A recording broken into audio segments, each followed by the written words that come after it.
बिस्मिल्लाहिर्रहमानिर्रहीम। अस्सलाम वालेकुम। उम्मीद है आप सब ठीक होंगे।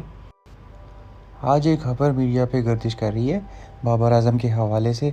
उस पर बात करने के लिए हम ये वीडियो आपकी खिदमत में पेश कर रहे हैं। मामला कुछ इस तरह है कि मीडिया में आज रिपोर्ट्स आई हैं कि बाबर आज़म के ख़िलाफ़ FIR दर्ज करने का हुक्म दे दिया है लाहौर की एक अदालत ने FIA को। मज़ीद तफ़सीलात से पहले आपको थोड़ा सा इस पूरे वाक़े का बैकग्राउंड बता दें। गुज़िश्ता साल पाकिस्तानी टीम जब न्यूज़ीलैंड के दौरे पे थी, उस टाइम पे एक दिन लाहौर में एक हमीज़ा मुख्तार नामी खातून आई लाहौर प्रेस क्लब में, और उन्होंने आके संगीन इल्ज़ामात लगाए बाबर आज़म पे। उनके मुताबिक 2010 में जब यानी बाबर आज़म लगभग 15 या 16 साल के थे, उस खातून के मुताबिक उस वक़्त बाबर आज़म के साथ उनके ताल्लुकात थे, गैर मुनासिब ताल्लुकात थे। इसके अलावा भी उन्होंने काफ़ी सारे इल्ज़ामात लगाए और उन्होंने कोर्ट में जाने की बात की, केस करने की बात की, वगैरह वगैरह। मीडिया के सामने उन्होंने कुछ सबूत पेश किए जो कि बाद में प्रूव हुआ कि वो बोगस हैं, यानी असली नहीं है वो सारे प्रूफ। आज के दौर में कुछ भी टैंपर करना इंतहाई आसान है। तो बहरहाल जब केस आगे बढ़ा तो बाद में खातून ने खुद ही जाके मीडिया के सामने आके बयान दिया और स्टाम्प पेपर पे लिख के दिया कि उन्होंने सब कुछ झूठ बोला है। साथ ही उन्होंने अहद किया कि वो आइंदा किसी किस्म के इल्ज़ामात नहीं आयद करेंगी बाबर आज़म पे, और इस केस से अब उनका कुछ भी लेना देना नहीं है। ये सब कुछ ऑन रिकॉर्ड है, ऑन कैमरा उन्होंने आके बोला और बयान हल्फी भी दिया इस सिलसिले में। तो ये मामला रफ़ा दफ़ा हो गया। लेकिन कुछ ही अर्से बाद इस खातून ने दोबारा FIA से रब्ता किया और इल्ज़ाम आयद किया गया कि उनको थ्रेट किया जा रहा है। कुछ अननोन नंबर से कॉल्स आ रही हैं कि 2 खातून हैं और एक कोई मर्द हज़रात हैं जो कि उनको धमकियां दे रहे हैं कि तुमने बाबर आज़म के को डिफेम करने की कोशिश की, और खातून के मुताबिक उनको शदीद नताइज भुगतने की धमकियाँ मिलती रही। FIA ने अपनी इन्वेस्टिगेशन जारी रखी और उन्होंने मतलूबा नंबर्स ट्रेस किए जो उनमें खातून थी, तो उनसे तफसीलात मांगी। और एक खातून ने तो बोला कि मेरा मोबाइल रख लें और आप इसमें सब कुछ ट्रेस कर लें। और जिन एक किसी मर्द हज़रात का भी नंबर था, उनसे भी तहकीकात की। बाबर आज़म को भी अदालत ने तलब किया था 18 जनवरी को, लेकिन बाबर आज़म क्योंकि क्रिकेट की मसरूफियात में थे तो उनकी जगह फिर उनके बड़े भाई फैसल आज़म पेश हुए और उन्होंने जो मुतलका बातें थी वो अदालत तक पहुंचाई, और उन्होंने कुछ वक्त भी मांगा इस मामले की तह तक जाने का अदालत से। तो ये सारा सिलसिला था। तो अभी लेटेस्ट न्यूज़ के मुताबिक एक FIR की कॉपी भी सर्कुलेट कर रही है मीडिया में कि अदालत ने FIA को ऑर्डर दिया है कि बाबर आज़म के ख़िलाफ़ FIR दायर कर दी जाए। बहरहाल खातून ने बेशक एडमिट कर लिया कि उन्होंने झूठ बोला था और इल्ज़ामात लगाए थे, महज इल्ज़ाम थे, इनमें कोई सदाकत नहीं है।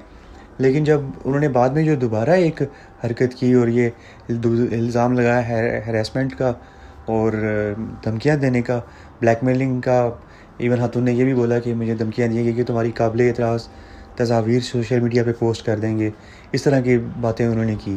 तो जब एक फैक्टर आ जाता है कि जब खातून ऐसी बातें करती है तो उसको हमारे इदारे काफ़ी सीरियस लेते हैं। और ऐसा ही एक थोड़ा सा रेफरेंस के लिए वाक़या बोलता हूँ कि ऐसा ही इल्ज़ामात मीशा शफ़ी ने भी अली ज़फ़र पर लगाए थे, और मतलब लेकिन आज तक वो प्रूव नहीं कर पाई। उल्टा अली ज़फ़र ने उन पर डिफेमेशन का केस किया हुआ है और अभी तक वो मुल्क से बाहर हैं, पेश नहीं हो रही अदालत में। मुझे तो जब मेरी ओपिनियन के मुताबिक ये है कि जब उस औरत ने, हमीज़ा मुख्तार ने, जब ये एडमिट कर लिया था कि उसने बाबर आज़म पे इल्ज़ाम लगाए हैं, तो बाबर आज़म को उसको मामले को रफ़ा दफ़ा नहीं करना चाहिए था। उन्हें भी चाहिए था कि वो इस औरत पे डिफेमेशन का केस करते, क्योंकि बाबर आज़म हमारे कप्तान हैं और इंटरनेशनली उनका नाम है, पाकिस्तान की पहचान है। तो अगर कोई उनके साख को मुतासर करने की कोशिश करता है तो इनडायरेक्टली पाकिस्तान की साख को मुतासर कर रहा है, जो कि सरासर नाकाबिले कबूल है। हाँ, यहाँ पे ये बात भी बिल्कुल है कि अगर इल्ज़ामात सच्चे होते या कुछ ऐसा बाबर आज़म ने वाकई किया होता जो कि साबित हो जाता तो फिर और बात थी। फिर तो कानून और इंसाफ का तकाज़ा यही है कि मुलजिम कोई भी हो उसको सज़ा मिलनी चाहिए। लेकिन जबकि उस औरत ने हल्फिया बयान दे के खुद बोल दिया कि उसने सब कुछ झूठ बोला था ऐसा, और असल में ऐसा कुछ भी नहीं है, तो फिर दोबारा से इस मामले को उठाना और इस पे बहस करना कुछ मुनासिब नहीं है। ये अजीब बात है कि जब न्यूज़ीलैंड के पास हमारा टूर था, सीरीज़ शुरू होने वाली थी, तब भी ये खातून आ गई बीच में, टपक पड़ी और आके इन्होंने डिमोरलाइज़ करने की कोशिश की बाबर आज़म को, तरह तरह के इल्ज़ामात लगा के। और अभी फिर जब एक इम्पॉर्टेंट टूर पे जा रही है हमारी टीम, साउथ अफ्रीका और जिम्बाब्वे के टूर पे जा रही है, तो ये खातून का फिर से शुरू हो गया। अफसोसनाक सूरत हाल है। और तो ये सारी तफसीलात थी कि जो आज और कल में पेशरफ्त हुई है इस केस के बारे में। अभी ये है कि बाबर आज़म अभी टूर करने वाले हैं साउथ अफ्रीका का एज ए कैप्टन। तो अगर ये सूरत हाल आती है कि FIR वाकई उन पे हो जाती है या हो गई है, तो फिर उस सूरत में इनको बाबर आज़म को बाहर जाने से पहले ज़मानत देनी पड़ेगी। चंद लाख रुपए ज़मानत के एवज़ वो जा सकेंगे टूर पे। बहरहाल मैं तो यही कहूँगा कि ये थोड़ी शर्मनाक सूरत हाल है। हमारे मीडिया को भी चाहिए कि फॉल्स रूमर्स मत फैलाया करें, कि मतलब अपने न्यूज़ रेटिंग की चक्कर में इन्होंने बग़ैर तहकीक की हमीज़ा मुख्तार को इतनी इंपॉर्टेंस दी और इसकी जो ख़बर है या उसकी प्रेस कॉन्फ्रेंस है उसको हर चैनल लाइव टेलीकास्ट कर रहा है, उस पर तबसरे हो रहे हैं। अल्हम्दुलिल्लाह हमारा मीडिया इतना कैपेबल है कि वह सच जान सकता है। तो अगर उन्होंने कुछ उसकी प्रेस कॉन्फ्रेंस चलानी भी थी या उस पर बातें करनी भी थी, तो ये तहकीक कर लेते कि पहले बात सच है या झूठ है। क्योंकि यहाँ पे मसला सिर्फ बाबर आज़म का नहीं है। बाबर आज़म कोई आम क्रिकेटर नहीं है, इंटरनेशनली उनका एक बहुत बड़ा नाम है और पाकिस्तान को रिप्रेजेंट करते हैं। तो ये पाकिस्तान की साख को मुतासर करने की बात हुई ना। बैरूनी दुनिया में तो काफ़ी उनके हेटर्स ऑलरेडी हैं जो उनकी परफॉर्मेंस पे को हज़म नहीं कर पाते, मैं ये वर्ड बोलूँगा, और हर मौका ढूंढते हैं बाबर आज़म को नीचा दिखाने का या उनके बारे में उल्टे कमेंट्स करने का। तो ऐसे में हमारे मीडिया को थोड़ा रिस्पॉन्सिबली करना चाहिए था। हाँ, अगर वो बात सच होती है उनकी या कोई भी सच्चा सबूत वो दे पाती, तो फिर शायद बोलना इतना बुरा ना लगता मीडिया का। लेकिन जब वो एक ऐसे स्क्रीनशॉट्स दे रही हैं या ऐसी पिक्चर दे रही हैं कि जो कि साफ़ पता लगता है कि टेम्पर्ड की गई है, फ़ोटोशॉप की गई है, ऐसे सबूतों की बुनियाद पर मीडिया ऐसी रिपोर्टिंग करेगा या ऐसे मामले को उछालेगा, तो ये अच्छा नहीं है। ना सहाफ़त इसमें सहाफ़त के असूल पूरे होते हैं, ना ही उनकी प्रोफेशनल ड्यूटी पूरी होती है।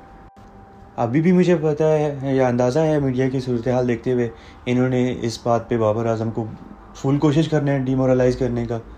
लेकिन अल्हम्दुलिल्लाह बाबर आज़म एक मजबूत असाब के प्लेयर हैं, तो ऐसी चीज़ें उन पर कोई फ़र्क नहीं डालेंगी। दूसरी तरफ अगर चलें एक लम्हे के लिए मान लिया जाए, चलें वो बातें तो झूठी हैं, उस औरत ने खुद माना कि उसने इल्ज़ामात जो लगाए थे वो झूठे हैं, और दूसरी तरफ एक लम्हे के लिए अगर ये मान लें कि उस औरत को वाकई किसी ने हरेसमेंट करने की कोशिश की है, उसको डराया धमकाया है या गुस्से का इजहार किया है कि तुमने बाबर आज़म पर इल्ज़ामात क्यों लगाए, तो इसको कैसे आप डायरेक्टली लिंक कर सकते हैं कि बाबर आज़म ने ही किया होगा? क्या बाबर आज़म इतने बेवकूफ़ हैं कि मतलब एक पता है उनको कि मीडिया का दौर है, वो औरत पहले भी मीडिया में जा चुकी है, उनके साथ उनके किस्से सो कॉल्ड किस्से मशहूर हो चुके हैं, तो वो खुद थ्रेट करेंगे या किसी से थ्रेट करवाएंगे? थोड़ी कॉमन सेंस की बात है ना। अगर वो खातून सच भी बोल रही है, सपोज़ कि उसको किसी ने थ्रेट किया है या धमकियाँ दी हैं, ब्लैकमेलिंग की है, तो ये भी तो मुमकिन है ना कि कोई शरपसंद अनासर बीच में हो जिन्होंने मामले को बिगाड़ने के लिए या बाबर आज़म को मज़ीद डिफेम करने के लिए ऐसी कोई चाल चली हो। या फिर कोई बाबर आज़म का पक्का फ़ैन भी हो सकता है जिसने अपना गुस्सा निकाला हो कि उस औरत ने बाबर आज़म को बदनाम करने की कोशिश की है। तो हक़ाइक़ तो बेशक अल्लाह ही जानता है, लेकिन ये बस एक अज़म्पशंस हैं कि ऐसा कुछ भी हो सकता है, क्योंकि जो भी हो इतना तो कोई भी बेवकूफ़ नहीं हो सकता, वो भी बाबर आज़म जैसा समझदार इंसान, कि वो जिसको पता भी है कि ये सारा मामला चल रहा है और मामला गर्म है, मीडिया की ज़ीनत बना हुआ है मामला, और वो खुद थ्रेट करेगा या अपने किसी जानने वाले से करवाएगा। तो ये बात थोड़ी समझ में नहीं आती। तो ये थोड़ी सी मीडिया को भी और लोगों को भी जो क्रिटिसाइज़ शुरू हो जाएंगे अभी करना, थोड़ी सी उनको कॉमन सेंस भी यूज़ करनी चाहिए इस मामले में। जहाँ तक हमारी मोअज़्ज़ज़ अदालत की बात है, तो अब ज़ाहिर है अदालत में जो हमने कानून के मुताबिक चलना है।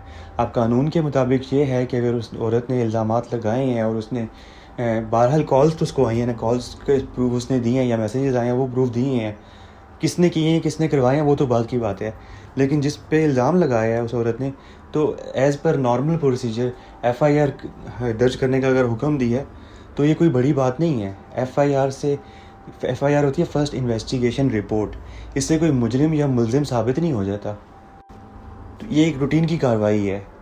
और हाँ, जहाँ तक बाबर आज़म की बात है, मैं ये उन्हें मशवरा दूंगा और रसूलन करना भी ये चाहिए कि जब ये इस मामले से बरी होते हैं तो सबसे पहले उनको इस औरत पे डिफेमेशन का केस करना चाहिए, जैसे अली ज़फ़र ने मिशा सफ़ी पे किया था।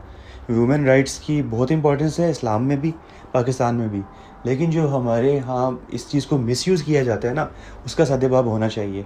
कोई ज़रा सा मशहूर हुआ तो उठ के कोई आगे उस पर इल्ज़ाम लगाने के लिए, अपनी शोहरत के लिए या अपने कोई भी मज़मूम मकासद पूरे करने के लिए।